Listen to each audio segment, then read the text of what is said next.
जय जोहार संगवारी हो। मैं हूं रोहित। तो आप मन देखत हमारे यूट्यूब चैनल रोहित कुरवंशी। संगवारी हो, हमारे छत्तीसगढ़ में गौरा गौरी तिहार बहुत हर्षोल्लास के साथ मनाए जाते और ये तिहार ला सबो जाति समुदाय के आदमी मन मिल के मनाते।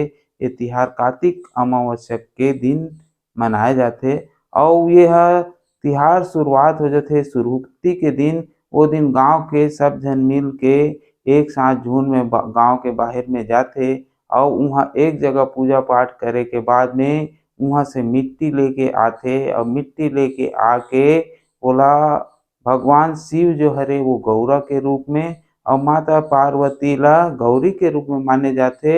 और जब मिट्टी ला घर में लाते तो ओला गीला करके भगवान शिव और पार्वती के प्रतिमा बनाए जाते और बना के ओला एक ठक पीढ़ा में भगवान शिव जेला गौरा के थे ओकर सवारी हरे बैल, ओकर बैल के साथ में ओला एक ठक पीढ़ा में स्थापित करे जाते। वैसने माता पार्वती जेहा गौरी के रूप में रथे ओकर सवारी हरे कछवा, ओला एक ठक पीढ़ा में रख के ओकर चारों कोना में खंभा बना के दिया बाती लगाए जाते और बहुत ही अच्छा सुंदर ढंग ले सजाए जाते।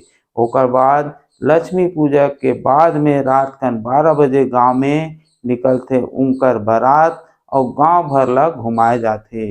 बाद में बिहंचा होवत होवत तरिया में लेके ठंडा कर दे जाते।